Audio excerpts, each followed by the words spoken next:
If you grew up on slow jams, Motown heartbreak, Philly soul silk, and that clean 80s pop R&B punch, I need you to listen close, because a lot of the guitar magic you think came from the stars didn't. Tonight we're exposing 20 criminally overlooked R&B and soul guitarists, the session assassins and band players who hid in the credits while their riffs raised us. I'm talking the tight chops, the wah-wah swagger, the sweet muted rhythms, the little fill between the lines that made those songs feel like real life. Stay with me, because when we hit the top 5, you're going to realize one of your favorite classic records was basically carried by a guitarist you've probably never even Googled.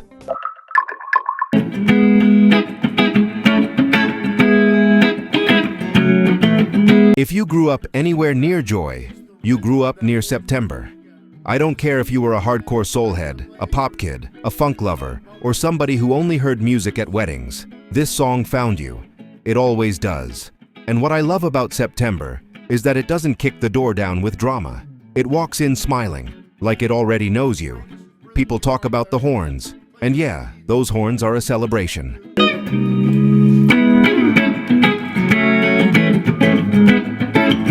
People talk about the vocals, and those vocals feel like sunshine. But the guitar is the glue. Al McKay's guitar work in Earth, Wind and Fire always had this clean, polished confidence. Not stiff, not cold, just sharp in the best way. Like a fresh haircut, like new shoes on a Saturday. In September, the guitar doesn't try to be the star. It's not screaming for attention.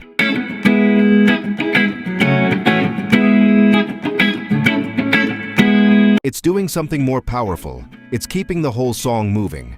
So when you hear September, don't just sing along. Listen under the horns. Listen under the happiness. That's Al McKay doing grown man magic, making joy sound effortless. And if you think that's powerful, wait until you hear what happens when guitar turns into pure funk command. Because number 19 is not smiling. Number 19 is telling the whole room what to do. If this song just hits you in that quiet place, don't let this moment be a one-time thing. Subscribe to Demo. We're building a home for real R&B and soul. The kind that heals, the kind that tells the truth. Hit subscribe and come back whenever you need a song that understands you. Then use your palm. Stay on the scene. This one right here, this is a piece of history that still feels alive. Sex Machine isn't just a song, it's a system. It's like James Brown said, we're going to build a groove so strong it can hold the whole world up. And the band said, yes sir. And the guitar in that system? That's Catfish Collins.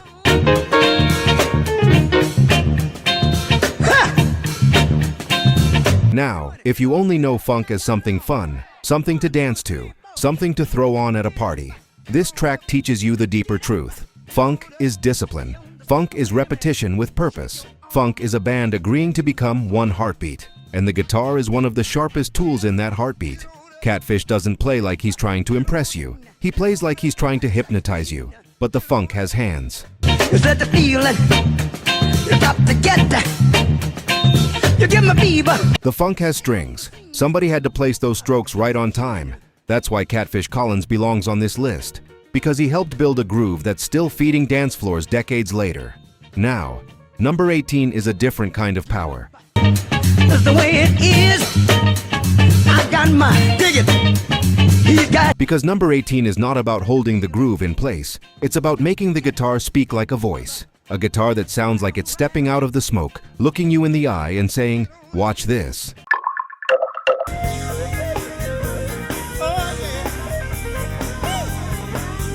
If September is sunshine and Sex Machine is command, then That Lady is seduction with style. This is one of those songs where the guitar doesn't just support the track. The guitar becomes the event. Ernie Isley has always had this gift. He can make the guitar feel like it's singing, not just playing notes, singing. And That Lady is a perfect example of that.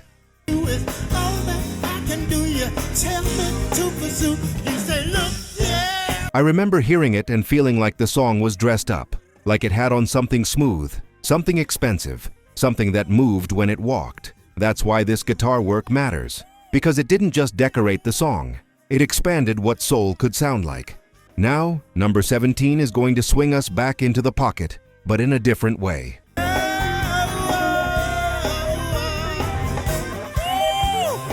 Because number 17 is one of those songs where the groove is so strong, you can't even pretend to sit still. It's the kind of track that makes the whole room start acting confident, even if they weren't.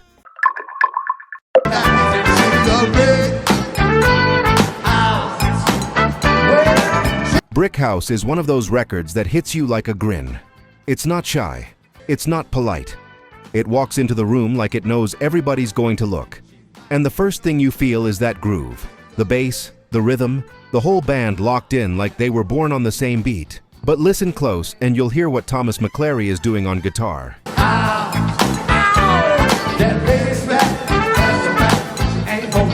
Because in a song like Brick House, the guitar has a tricky job. You can't overcrowd it. The bass is already talking loud. The drums are pushing. The vocals have personality. And guitar is one of the best attitude instruments ever made. Because you can hit it clean, you can hit it dirty, you can chop it, you can mute it, you can make it speak in rhythm. McClary helped make Brick House feel like it had shoulders. Now, number 16 is where things get deeper.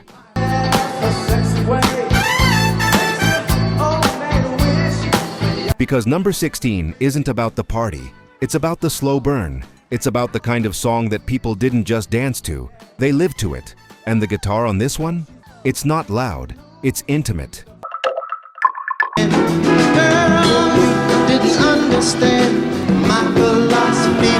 Some songs don't need an introduction. They start, and the air changes. Let's Get It On is one of those songs. It's not just romantic, it's honest, it's direct, it's fearless. And Marvin's voice on this record? That voice sounds like he's speaking from a place most people are too shy to admit. But the guitar is what makes it feel safe.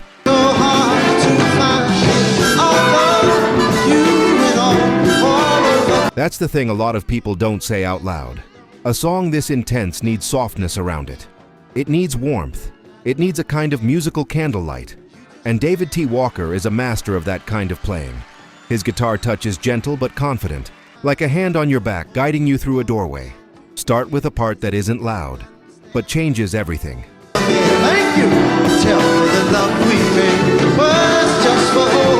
Because that's what these overlooked guitarists did. They made the hits feel like life. And that's the end of this first group, 20 to 16. We started with joy, moved into command, slipped into style, strutted through funk, and ended on pure intimacy. And we're only warming up.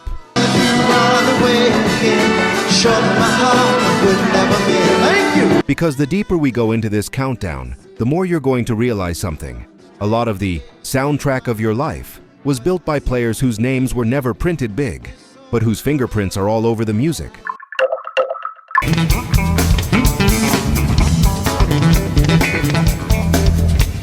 I don't know where you first heard Car Wash, but I know how it usually happens. You hear it in a place that isn't trying to be cool. Maybe it's coming from somebody's living room while they're cleaning. Maybe it's playing on the radio while you're stuck in traffic and the sun is too bright.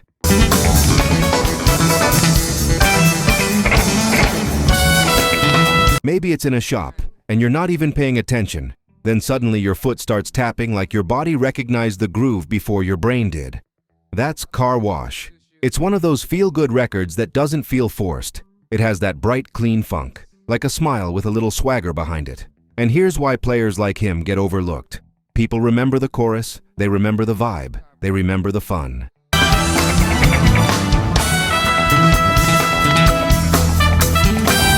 But they don't always remember who made the guitar smile like that. So the next time you hear Car Wash, don't just sing along. Listen for that guitar talking in the background, like it's having the best time of its life. Because it is. Now, if number 15 was about funk smiling, number 14 is about a song that walked into culture and said, I'm here, and I'm not hiding.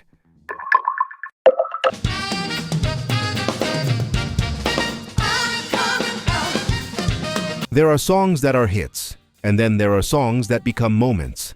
I'm Coming Out is a moment. It's not just a track you dance to. It's a track people use to announce themselves to the world. It became bigger than the charts.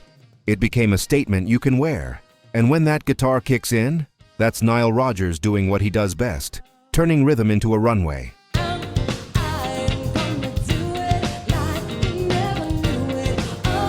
Niall doesn't play guitar like a guy trying to show you how fast he can move his fingers.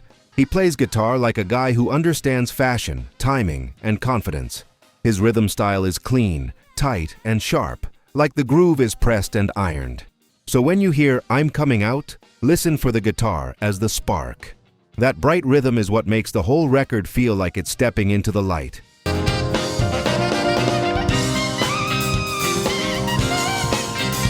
And that's why Niall belongs here. Now number 13 keeps the celebration going, but this time it's the kind of celebration that lived in the late 80s. The kind of celebration that made people believe the night could go on forever.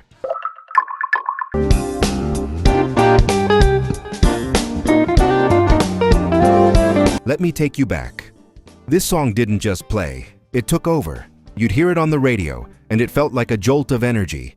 You'd hear it at parties, and everybody suddenly agreed on the same mood. You'd hear it at school dances, and even the shy kids would start moving because the beat basically pushed you onto the floor.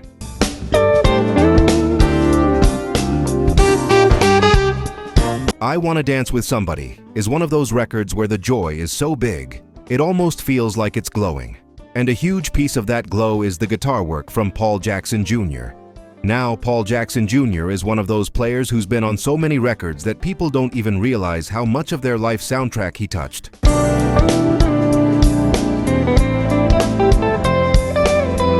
If you want to hear it, listen for how the guitar locks into the groove like it's dancing too, like it's not just playing, it's participating. That's what separates a good session part from a legendary one. Now, number 12. Number 12 is a record so famous, people argue about it like it's a sports team.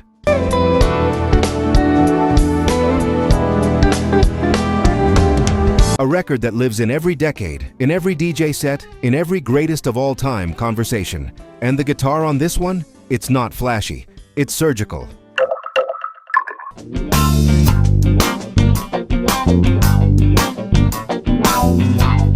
Billie Jean is a whole world. That bass line is like a heartbeat. Those drums are like footsteps in a hallway. That vocal is like somebody telling you the truth while refusing to look you in the eye. But the guitar is the quiet engine that makes the track feel like it's moving forward, even when nothing big is happening.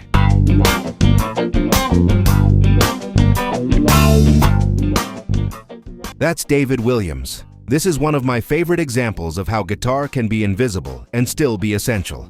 Because David Williams isn't doing a bunch of solos. He's not trying to turn the track into a guitar song. He's doing muted rhythm work, tight, controlled strokes that sit right in the groove and keep the track tense.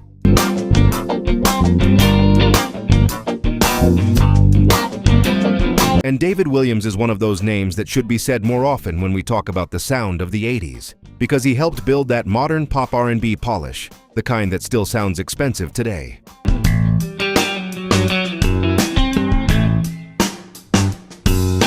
Now, number 11 is going to switch the whole mood again, because number 11 is funk, but it's funk with a strange, slippery magic. It's the kind of groove that feels like it's smiling, and then suddenly it bites.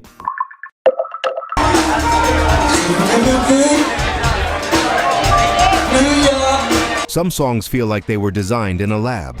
This one feels like it came out of a dark club where the band was so locked in that time got blurry. Tell Me Something Good has that slow, heavy, confident funk. It's not rushing, it's not begging, it's just rolling. And Tony Maiden's guitar is a huge part of what makes it roll.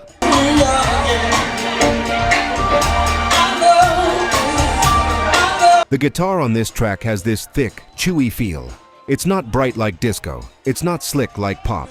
It's gritty but controlled, like the sound is wearing leather. And here's what I remember about hearing this kind of record back then. You didn't always hear it in clean places. Sometimes you heard it in somebody's car at night, windows down, bass rattling the door.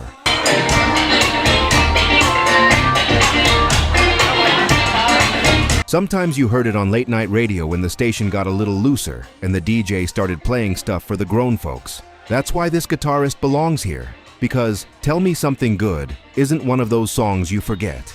It stays in your head like a scent, like a memory you can't shake.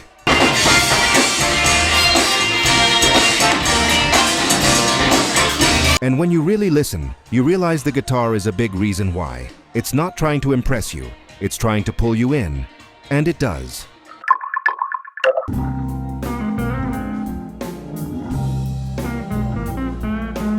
When Rock Steady comes on, it doesn't ask you how you're feeling. It tells you. It's one of those records that hits your body first. Your shoulders react before your brain catches up. It's like the groove walks into the room and starts rearranging furniture. And Cornell Dupree? That man knew how to play rhythm guitar like it was a drum with strings.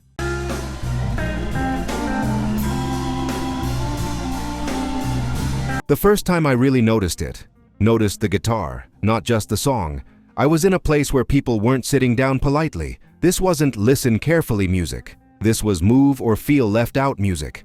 You hear Aretha because of course you do.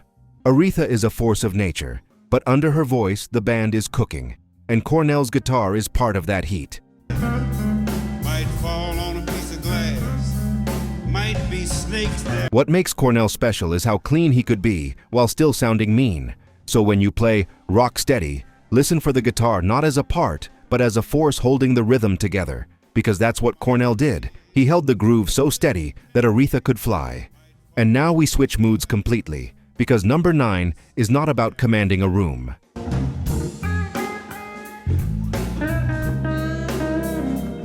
Number 9 is about a song that feels like a memory you didn't even live, but it still hurts like you did.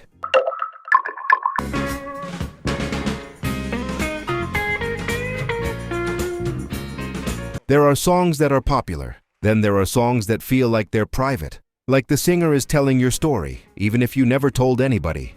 Killing Me Softly is one of those songs. I remember hearing it in quiet spaces, in the kind of moments where people aren't performing happiness, where they're just being.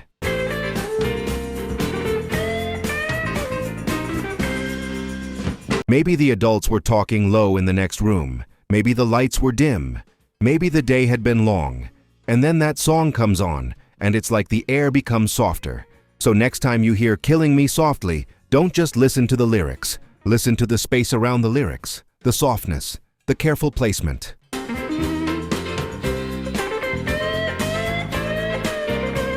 That's Eric Gale helping the song hurt in a beautiful way. Now, number 8 takes us back to something brighter, but it's not party bright, it's together bright. A song that feels like a hand reaching out to the whole world.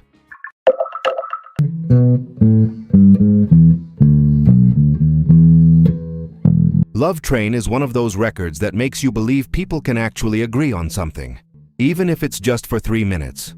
I remember hearing it and feeling like the song was bigger than the room, bigger than the street, bigger than whatever little problem was happening that day. It's got that Philly soul shine, smooth, classy, uplifting, but still grounded in rhythm.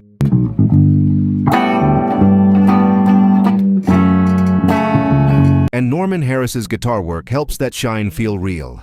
Because Love Train isn't just a sweet message, it's a groove, it's movement, it's forward motion, and that's what rhythm guitar does best. It makes the song move without forcing it. Norman Harris had that bright, clean, steady touch. That kind of playing that feels like it's walking in step with the drums, not fighting them.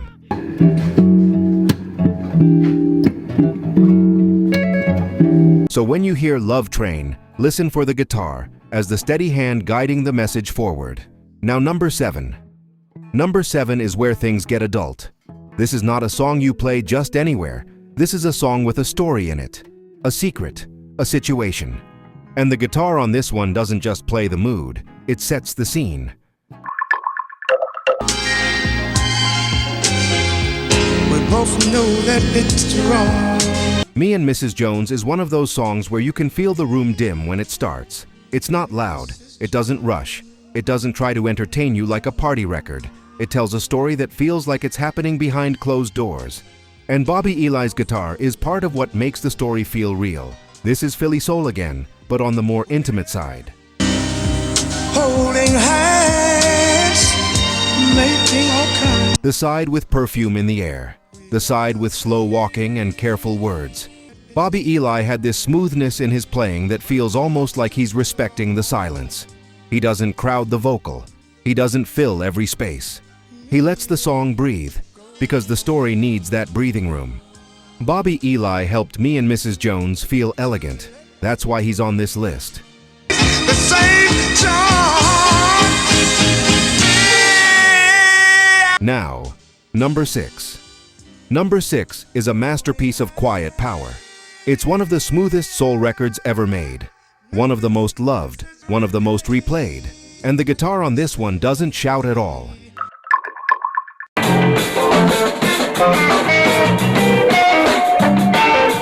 When Let's Stay Together comes on, it feels like the world slows down a little, not in a sleepy way, in a safe way, like somebody just put a warm blanket over the whole room. Al Green's voice is the kind of voice that makes you lean in. It's not trying to prove strength. It's confident enough to be gentle, and Teenie Hodges' guitar is the perfect partner to that.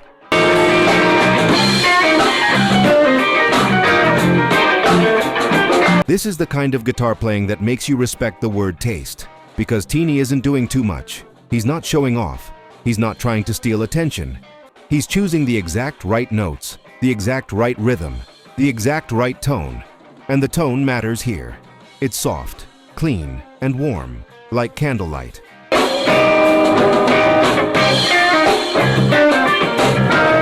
The guitar feels like it's moving slowly through the song, touching the edges, smoothing everything out. Think about what we just traveled through. We started with Cornell Dupree, holding down raw, confident funk under Aretha. We moved into Eric Gale, painting soft pain under Roberta Flack.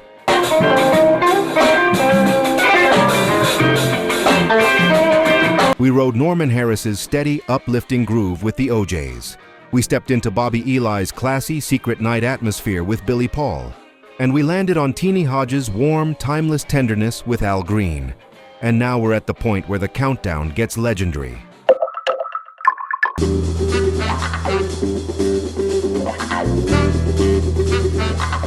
Some songs don't start like a song, they start like a scene.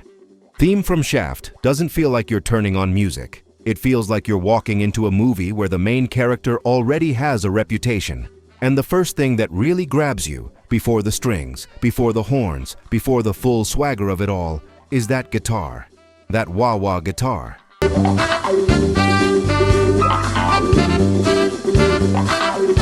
Some songs don't start like a song, they start like a scene. Theme from Shaft doesn't feel like you're turning on music. It feels like you're walking into a movie where the main character already has a reputation. And the first thing that really grabs you, before the strings, before the horns, before the full swagger of it all, is that guitar. That wah-wah guitar. Who's a black private dick? That's a sex machine to all the chicks. Shaft. That sound is not just funky, it's not just cool, it's cinematic. I remember the first time I heard it and understood what it was doing. I didn't have big words for it back then. I just knew it felt like movement, but a song doesn't become a swagger without somebody playing the swagger. Skip did. Ooh, if a man and a wrist is made for a brother, man. Come on, y'all. Now, number 4.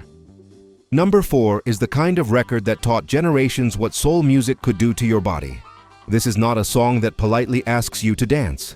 This is a song that starts, and your feet already know the instructions.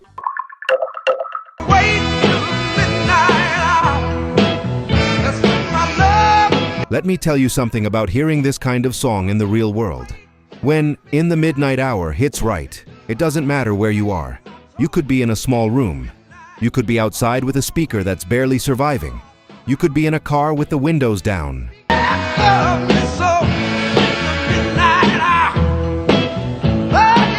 When that groove locks in, it feels like somebody turned the lights lower and turned the feeling up. And Steve Cropper's guitar is a huge reason why. Cropper's playing is like a clean blade, simple, sharp, and perfectly timed. He doesn't drown you in notes, he gives you rhythm you can trust.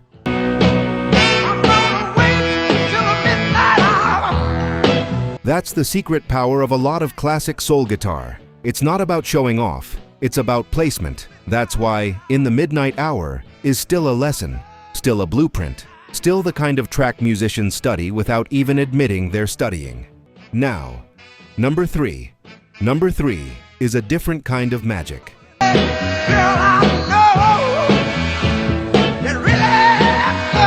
Because number 3 is joy, with a shadow behind it. It's one of those songs that can make you smile and feel a little sad at the same time. And the guitar on it? The guitar is like the smile.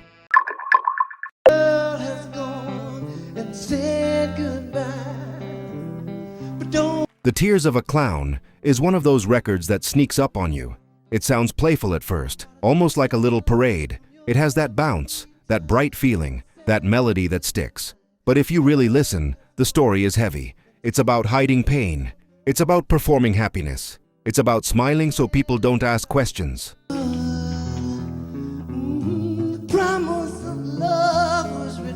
And Marv Tarplin's guitar sits right in that strange space between bright and broken. Tarplin wasn't the kind of guitarist who needed to dominate the song. He understood Motown.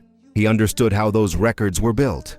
Tight arrangements, strong melodies, clean parts that fit together like a well-made suit. It helps you dance while it hurts you.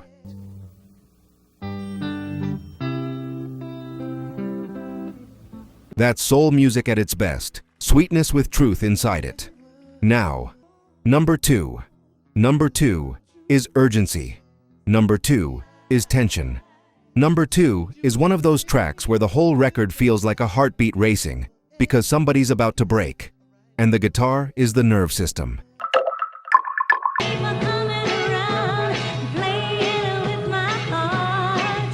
This record feels like pressure. From the first moments, it's like the song is already mid-argument, like we walked into the room while emotions were already high. And Joe Messina's guitar part is a big reason why it feels that way, because the guitar is not just playing chords, it's pushing. It has that tight, nervous rhythm that makes the whole track feel like it's moving forward even when the singer is stuck in the same painful place emotionally.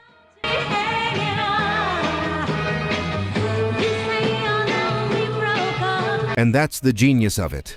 The lyrics are about being trapped, being unable to let go, but the music feels like it's running.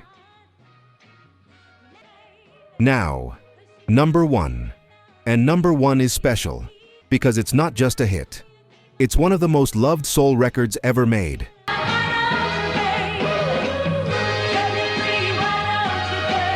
It's the kind of song that people use as a symbol of a whole era. Like if you play it, the room suddenly becomes warmer. And the guitar on this one? The guitar is the first hand that reaches out. If this song just hits you in that quiet place, don't let this moment be a one-time thing. Subscribe to Demo. We're building a home for real R&B and soul. The kind that heals, the kind that tells the truth. Hit subscribe and come back whenever you need a song that understands you.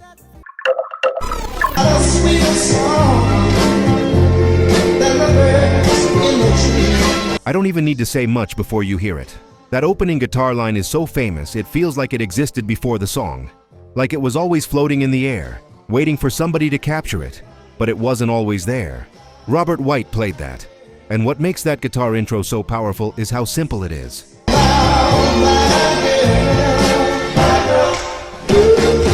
It doesn't rush, it doesn't show off, it doesn't try to be clever, it just states a feeling. It's like the musical version of walking into a room and seeing someone you love and instantly relaxing. And yet, most people couldn't tell you the guitarist's name.